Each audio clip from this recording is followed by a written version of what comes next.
자, 이번에는 월요일 시장 전략입니다. 이제 추격할 거냐, 아니면은 시장 금요일날 좀 급반등을 했는데 따라 붙을 건지, 좀 더 밑을 노릴 건지.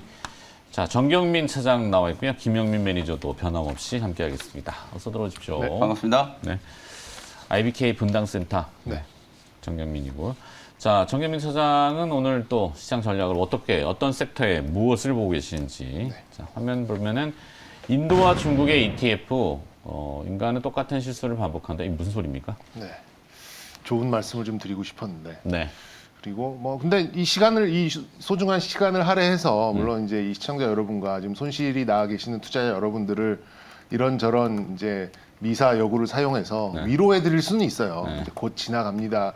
지금 인플레이션도 조금 낮아지는 것 같고 환율도 좀 낮아지는 것 같고 이런 분위기가 좀 있어서 이번 주는 굉장히 좀 좋을 겁니다. 이런 식으로 이렇게 논리를 좀 풀어갈 수도 있을 것 같은데 저는 결론적으로 이번 주에 진짜 다소간의 여유가 좀 된다면 좀 줄여가십시오가 결론입니다. 예, 저의 결론이에요. 반등이 급하게 올라왔는데 좀 네. 줄이자. 일단 그러니까 이런 거죠. 네. 고점에 물렸어요. 네. 어떤 이유로 무슨 주식을 최고가에 잘못 사가지고 잘못 산 건 아니죠. 어쨌건, 시장이 다 네. 이렇게 된 거니까. 좋다 그래갖고 샀는데 지금 손실이 30% 내지는 극단적으로 반토막이 났어요.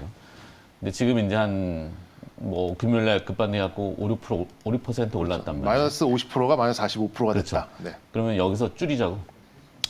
예를 들어서 저는 이런 생각도 좀 해봤습니다. 내 종목이 예를 들어서 한 3%가 오른다. 그럼 한 3%라도 좀 줄여보는 거죠. 5%가 오른다, 5% 줄여보고, 1%가 오른다, 1%가 반등한다, 1%라도 좀 줄여보고. 일단 이번 주는 윈도우 드레싱도 있고 환율도 좀 80원대 좀 왔다 갔다 하고. 그리고 약간 매도 공백이 좀 있을 수 있어서 지수도 많게는 한 5% 정도는 반등을 할 수 있을 것 같긴 해요. 근데 정말 좀 소름 돋게 좀 생각이 드는 부분은 이거 개미지옥 될 수도 있겠다. 그러니까 조금 올라가는 거 이제 찍었나 보다. 저점을 찍었네. 빨리 이제 나 손실을 만회해야 되니까 이거 좀 끌어들여 가지고 좀 한 번에 좀 회복할 수 있는 그런 종목 없을까? 이렇게 좀 하는 게 이제 제가 그 주말 사이에 유튜브를 보니까 그런 시각을 갖고 있는 개인 투자자분들이 굉장히 많더라고요. 그래서 오늘 문자 폭탄 많이 오겠네. 그렇죠. 상직 카일룸 또 오나요? 모르겠어요. 어디서 이렇게 장사를 자꾸 그래서 하시는지.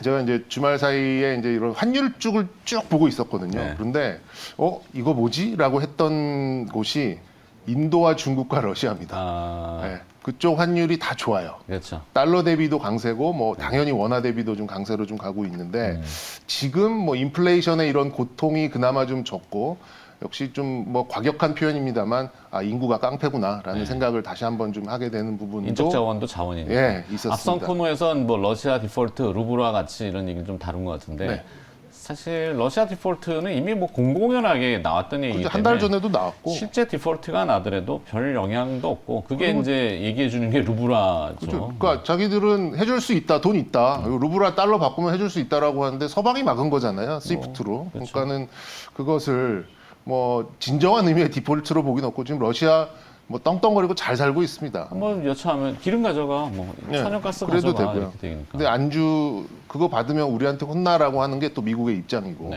그러니까는 지금 그런 것들을 말을 안 들어도 자체적으로 잘 살아갈 수 있는 그런 시장과 자원들이 있는 나라가 인도와 중국이다 보니까 이 두 나라의 환율도 강세로 가고 있고 주가 지수도 전 세계와는 약간은 다른 그런 뉘앙스를 보이고 있다라는 게 좀 포착이 돼서 정말 나는 좀 지금 마이너스 60%에서 이제 한 2, 3% 올랐는데 여기서 현금을 만들려고 주식을 팔아야 되니 이런 거는 내가 따를 수 없다라고 생각하시는 분들은 그냥 그건 어쩔 수 없는 부분인 것 같아요. 그냥 얼마만큼 올라가는지를 좀 지켜보시는 게 맞는 것 같고 거기서 제가 더 줄이십시오 이렇게 말씀드릴 수는 없는 부분이잖아요. 아니면 어떤 종목을 좀 매수하고자 하시는 분들은 원래 이제 ETF를 잘 말씀을 드리진 않습니다만 인도와 중국 쪽 ETF 좀 괜찮을 거라고 말씀을 드리고 싶고요. 러시아 디폴트 났네요. 속보가 나왔는데 1918년 이후 첫 번째 외화 표시 국채 디폴트 보도가 블룸버그 통신을 통해서 좀 타전됐습니다. 근데 또 모라토리엄은 또 아니니까. 그럼요. 그러니까 근데 이게 예고됐고 그 국제 결제 시스템인 쉬프트에서 이미 튕겨 나가기 때문에 어쩔 수 없이 돈이 있어도 이게 환전이 안 되면은 저렇게 디폴트를 내버리죠. 저거는 이제 미국이 주도하는 그 금융 시스템에서의 얘기인데 그렇죠. 우리도 한 5, 6조 정도 있는 걸로 아는데 뭐 그거는 네. 또 무기로 받나요? 이거? 그건 모르겠어요. 네. 그리고 이미 예고를 여러 차례 했기 때문에 그렇죠. 시장 충격을 줄 만한 재료는 아닌 것 같습니다. 또 이걸 또 금지한다고 러시아 수출? 예. 그거 먹힐까 모르겠어요. 그건 별로 스스로 의미 없어요. 금값을 올리게 되는 또 그러니까 원유 수출 금지하게 되니까 원유만 이렇게 올라가게 됐잖아요.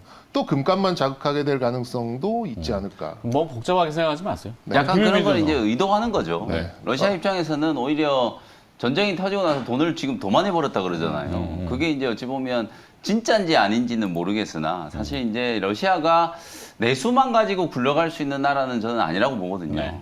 그렇기 때문에 이제 지금 겉으로는 에너지 가격이 올라가지고 경제가 좋아졌다라고 자신감 있게 얘기하지만 이게 시간이 이제 조금 더 지나갔을 때는 어떤 영향을 미칠지는 또 따져봐야 되는 부분이거든요. 근데 뭐 당장은 러시아가 지금 계속 특히 이제 푸틴 대통령과 그를 추종하는 이제 이 정치인들이 전부 이제 에너지 가격 상승, 그 다음에 이제 말씀해줬던 것처럼 뭐 금뿐만 아니라 이제 원자재나 뭐 필수적인 이제 식료품 가격 이런 것들이 다 올라가다 보니까 네. 자기들은 이제 그런 자원들을 어느 정도 이제 확보해 놓은 상태에서 그게 올라가는 걸 어찌 보면 좀 부추겨야 유럽과 미국 이제 서방을 견제하는 게 되는 거니까 네. 계속 이제 그런 논리로 대응을 좀 하고 있는 게 아닌가 그런 생각이 좀 듭니다. 자, 정규민 차장 그래서 결론이 좀 필요합니다. 네. 시간이 제한되어 있기 때문에 네. 많이 결론은 싶긴 한데. 제가 틀리길 바래요. 제가 틀리길 바라는 마음입니다만, 근데 제발 좀 조금 반등한다고 좀. 뭐 미국 금리 좀 빠지고 원자재 좀 하락했다고 여기서 막 없는 힘을 짜가지고 뭐를 너무 공격적으로 매수하시지 마시라는 말씀을 다시 한번 나중에 진짜 힘써야 될 때는 옵니다. 그때는 네. 그 무렵에는 또 주도주가 나타나고 주도 섹터가 나타나니까 지금 조금 반등한다고 해서 야 이거 진짜 바닥 찍었으니까 이번 주 뭐 한번 해보자 이런 생각보다는 저는 오히려 이렇게 반등할 때 하여튼 최대한 좀 현금을 만드시든가 난 그게 싫다라고 하면 네. ETF 관련된 중국과 인도 쪽을 좀 보시는 게 어떨까. 그것도 아니다라고 하면 앞에 이영로 차장도 좀 얘기를 했습니다만 역시 좀 범에너지 쪽에서 이제 이 신재생 쪽 그쪽을 계속해서 좀 보시는 게 어떨까 이렇게 말씀드리고 싶고요. 네. 일단 이번 주는 아까 말씀드린 대로 일부 반등은 좀 있을 수 있으니까 뭐 좀 지난주처럼 너무 스트레스 상황은 좀 아닐 것 같아요. 하여튼 이번 주는 최대한 그런 좀 마인드로 너무 이렇게 공격적이지 않는 그런 마인드로 좀 지켜보셨으면 좋겠습니다. 네. 자, 반등 이후에 다시 재발락의 가능성을 열어두는 거죠. 그렇죠. 네. 그래서 조금 현금 비중도 고려를 해볼 필요는 있다. 이렇게 생각을 하시는 거고. 그래요. 김현민 매니저의 네. 오늘 전략은 뭔지 그러면 또 볼까요? 김현민 매니저는 필요 없다. 나는 갈 길을 갈 거야. 네. 오늘도 또 사. 네. 마치 이제 고도를 기다리며 뭐 그런 것처럼 폴더블을 기다리며. 그렇죠. 그래서 저는 이제 사실 이제 차장님 의견에 조금 동의를 하기 좀 어려운 게 네. 어찌 보면 그렇잖아요. 이런 거 좋아. 이제 둘이 의견 달라지는 거 이게 너무 좋아하네. 네. 현금을 지금 만들어 가지고 우리 개인 투자자분들이 과연 어디까지 참을 수 있을까? 그렇죠. 저는 이제 좀 현실적인 현실적인 부분들.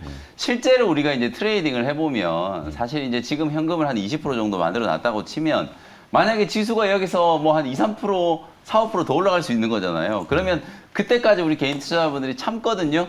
참았다가 결국은 만약에 지금 시장에 이제 반등이 뭐 데드캠 바우스가 됐던 아니면 뭐 추세적인 반등이 됐건 사실은 좀 더 높은 가격에 우리 개인 투자자분들이 살 수밖에 없다라는 거죠. 그래서 차장님 의견에도 이제 뭐 일부 물론 이제 동의를 하지만 사실 그 현금을 보유할 수 있는 분들은 제가 볼 때 이제 개인 투자자분들 10분 중에 진짜 한두 분 될까 말까일 거예요. 사실 우리가 주식 투자를 해보면 아시겠지만 네. 종목을 사서 물리는 것보다 현금 들고 있는 거 너무 힘들거든요. 맞죠. 뭔가를 지금 살려고 하시는 분들의 그 욕구를 참는 거 그게 저는 현실적으로 정말 좀 어렵다. 특히나 이제 지금처럼 변동성이 정말 좀 크게 달아있는 이런 상황일 때는 현금을 들고 있는 건 정말 조금 힘들다. 그래서 저희가 뭐라도 좀 쥐어 짜내가지고 어쨌든 시장 상황에 대한 좀 대응을 할 수 있는 좀 그나마 좀 안정적이고 믿고 배팅할 수 있을 만한 종목들을 좀 찾아내야 되는 게 네. 그게 이제 숙제가 아닐까 저는 생각을 좀 하고요. 시장의 분위기도 이제 뭐 지난주, 지지난주보다는 분명히 조금 달라진 부분은 좀 있는 것 같아요. 아니 지난 금요일에 미국 시장 보더라도 이게 좋은 뉴스가 나온 게 아닌데 미시간대 이제 소비자 그 심리 지표가 발표가 됐는데 그게 이제 역대 최저치였거든요. 네. 이게 100을 넘어가던 게 지금 완전히 반토막이 나가지고 50을 기록했어요. 50.8 나오더라고요. 그러니까 그런데 이제 S&P 500 지수가 거의 뭐 1년 몇 개월 만에 최고치로 이제 상승을 했다라고 하잖아요. 그러니까 이미 알고 있었다. 뭐 이거죠. 항상 미국의 스타일은 예상을 했는데 그거를 얼마나 벗어나느냐 이거를 좀 많이 그렇죠. 하잖아요. 뭐 예상했던 것도 있지만 제가 봤을 때는 가장 좀 중요한 건 야, 경제가 이만큼 힘들다. 그러니까 연준 너네 계속 이렇게 공격적으로 금리 올리는 거 내년까지 못할 거 아니냐. 그게 이제 가장 핵심이라고 보여지거든요. 그러니까 지금 매크로 변수들 중에 가장 좀 시장을 괴롭혔었던 게 바로 이제 긴축.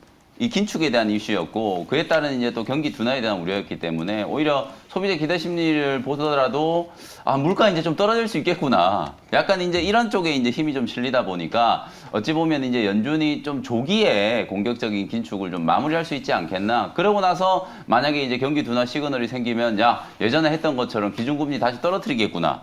이런 이제 기대감이 좀 살아나는 거죠. 그래서 결국은 뭐 이런 재료 때문에 시장이 막 지난 우리 코로나19 때 돈 풀어가지고 막 3월 달에 박살났다가 4월, 5월 달에 어마어마하게 급등했던 것처럼 뭐 그렇게 올라갈 수는 없겠지만 어느 정도의 이제 투자 심리를 조금 회복하는 데는 좀 도움이 됐다. 그래서 이번 주에도 약간의 이제 뭐 우리 시장이 지금 6월 달에 아까도 뭐 자막에 나가는 걸 제가 본 것 같은데 코스피 코스닥이 전 세계에서 1, 2위로 제일 많이 빠졌잖아요. 네. 그렇기 때문에 키 맞추기를 좀 한다라는 측면에서도 사실상 이제 코스피 코스닥은 상승 여력이 조금 있지 않을까. 그래서 그 중에서 이제 스마트폰 관련된 종목들을 이제 한번 조금 보자는 거고 시장의 논리와 마찬가지로 스마트폰 쪽도 악재가 이제 충분히 다 반영이 좀 된 상태라고 보여지거든요. 2분기 이제 셧다운 때문에 중저가 스마트폰 출하량이 이제 줄어들고 여차저차 해가지고 뭐 IT 세트 수요가 이제 계속 좀 둔화될 수밖에 없다. 그런 악재들이 좀 있는데 제가 이제 폴더블을 기다리며라고 이제 주제를 선정을 좀 했잖아요. 네. 결국에 이제 하반기 때는 삼성전자가 이제 야심차게 준비한 이제 폴더블 4 시리즈가 이제 출시가 좀 되거든요.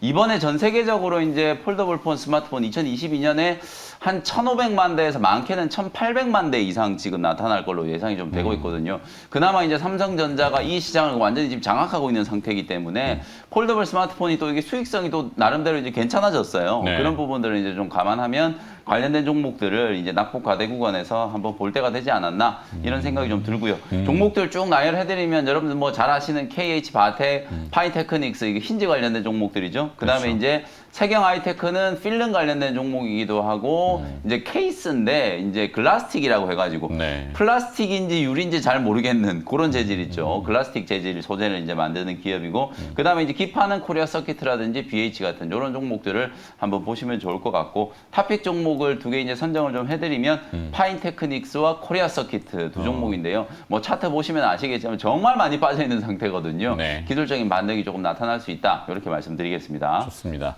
자, 정리를 해보자면은 오늘 두 분의 의견이 사뭇 조금 상반되긴 한데 정경민 차장은 좀 반등을 이용해서 현금도 조금 늘려보고 약간 스탠스를 조금 중립으로 이렇게 놓자. 그다음에 김영민 매니저는 네, 꺼져라 정경민 이렇게 하면서 제가 언제 것을 반대되는 의견으로 지르자. 네, 계속 산자. 네, 이래서 폴더블을 기다리며 파인테크닉스, 코리아 서킷. 제 마음대로 해석한 거예요. 네. 너무 곡해는 없으시기 바라겠고. 사실 저 같은 사람도 이 시장을 부정해버리면 어. 존재 이유가 없어요. 그런데 예, 진짜 이게 우리의 숙명이죠. 너무 이제 개미지옥이 될 수도 있는 가능성이 좀 있어서 아니 좋은 얘기입니다. 네, 다 알아서 다 들으셨을 거라고 생각하기 때문에 네, 이렇게 정리하고 일발장전 넘어가겠습니다. 네.